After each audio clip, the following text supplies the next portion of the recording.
اعوذ باللہ من الشیطان الرجیم بسم اللہ الرحمن الرحیم الصلاۃ والسلام علیک یا سیدی یا رسول اللہ وعلی آلک و اصحابک یا سیدی یا حبیب اللہ۔ محترم ناظرین کرام، آج نماز کی شرائط پر چند ایک باتیں میں عرض کروں گا۔ میری آپ سے گزارش ہے میرے اس چینل کو آپ سبسکرائب بھی فرما دیں اور تبلیغ دین کی نیت سے اسے آگے شیئر بھی کریں۔ اللہ تبارک و تعالیٰ آپ کو جزائے خیر عطا فرمائے۔ بسم اللہ الرحمن الرحیم۔ محترم ناظرین کرام، نماز کے فرض ہونے کی 3 شرائط ہیں: مسلمان ہونا، مرد ہو یا عورت، بالغ ہونا اور عقل مند ہونا۔ نماز کی شرائط وہ چیزیں ہیں جن کا نماز سے قبل پایا جانا ضروری ہے۔ یہ آپ اپنی سکرین پہ ملاحظہ بھی فرمائیں اور آپ سماعت بھی کر لیں۔ نماز کی شرائط میں سے پہلی چیز ہے طہارت، دوسری ستر عورت یعنی شرمگاہ کا چھپانا، تیسری استقبال قبلہ، خانہ کعبہ کی طرف چہرہ کر کے نماز پڑھنا، وقت یعنی نماز کا وقت ہونا اور نیت۔ ان تمام شرائط کی تھوڑی سی تفصیل بھی سماعت فرما لیں۔ نماز کی شرائط میں سے پہلی شرط یہ ہے طہارت یعنی پاکیزگی۔ نماز کے لیے ضروری ہے کہ نماز سے قبل انسان کا ظاہری جسم اور باطنی طہارت ہو، اور جس جگہ نماز پڑھ رہا وہ جگہ بھی پاک ہو۔ ظاہری جسم پاک ہو یعنی کپڑے اس کے پاک ہوں، ناپاک نہ ہوں، اور باطنی طہارت سے مراد یہ ہے وہ بے وضو نہ ہو اور اس کے اوپر غسل واجب نہ ہو، یعنی اس کا غسل ہو اور باوضو ہو۔ اور تیسری چیز یہ ہے کہ وہ جس جگہ پہ نماز پڑھ رہا ہے وہ جگہ بھی پاک ہو۔ تو یہ ساری چیزیں طہارت کے اندر آتی ہیں جو نماز کی شرط ہیں۔ نماز کی شرائط میں سے دوسری شرط ہے ستر عورت یعنی شرمگاہ کا چھپا ہونا۔ مرد کے لیے نماز میں ناف کے نیچے سے گھٹنوں کے نیچے تک چھپانا فرض ہے۔ عورت کے لیے نماز میں سوائے 5 اعضاء کے سارا جسم نماز میں چھپانا ضروری ہے، فرض ہے۔ وہ 5 اعضاء کون سے ہیں آپ سکرین پہ ملاحظہ بھی فرما رہے ہیں: چہرہ، دونوں ہاتھوں کی ہتھیلیاں اور دونوں قدم۔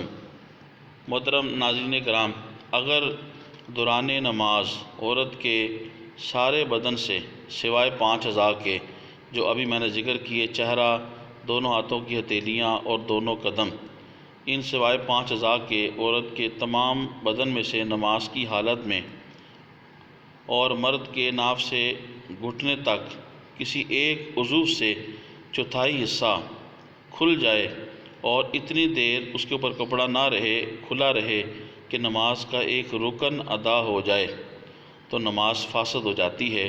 ایک رکن کا اندازہ 3 مرتبہ آرام سے سبحان اللہ یا الحمدللہ کہنے کی مقدار کے برابر لگایا جا سکتا ہے۔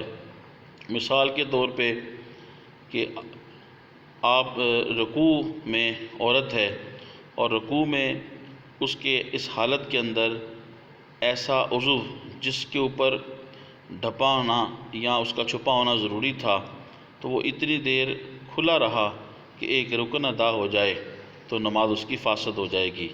محترم ناظرین کرام، اسی طریقے سے نماز کے شرائط میں سے استقبال قبلہ ہے یعنی قبلے کی طرف اس کا منہ ہونا۔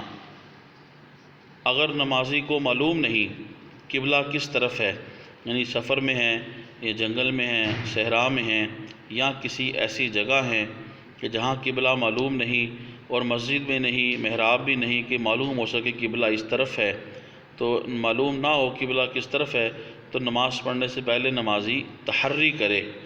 تحری کہتے ہیں غور و فکر کرنا۔ تحری کے بغیر نماز پڑھنا اس کے لیے درست نہیں ہے۔ غور و فکر کر کے کہ اپنی پوری دل جمی کے ساتھ کوشش کرے تلاش کرنے کی، اور جہاں پہ اس کا دل جم جائے اسی طرف منہ کر کے وہ نماز پڑھے۔ اگر تحری کر کے نماز شروع کی، دوران نماز معلوم ہو گیا یہ سمت نہیں، دوسری ٹھیک ہے، تو اگرچہ کسی میں حالت میں ہو نماز کے اندر اسی حالت میں گھوم جائے اور اسی طرف پھر وہ نماز پڑھے۔ محترم ناظرین کرام، نماز کی شرائط میں سے ایک شرط وقت ہے۔ قرآن مجید کے اندر اللہ تبارک و تعالیٰ نے ارشاد فرمایا ان الصلاۃ کانت علی المؤمنین کتابا موقوتا، بے شک نماز مسلمانوں پر وقت باندھا ہوا فرض ہے۔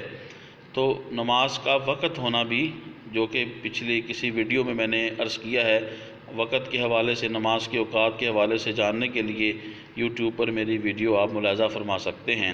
تو نماز کا وقت ہونا بھی ضروری ہے۔ نماز کی شرائط میں سے نیت، یعنی نیت کا ہونا ضروری ہے۔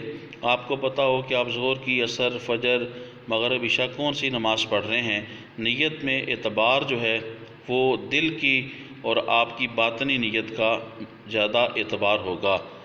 فرض کریں مثال کے طور پہ اگر آپ ظہر کی نماز پڑھ رہے ہیں اور آپ کو معلوم ہے دل کے ساتھ، نیت کے ساتھ، باطنی طور پہ کہ آپ ظہر کی نماز ہی پڑھ رہے ہیں، لیکن زبان سے عصر نکل گیا تو نماز ظہر کی ادا ہو جائے گی۔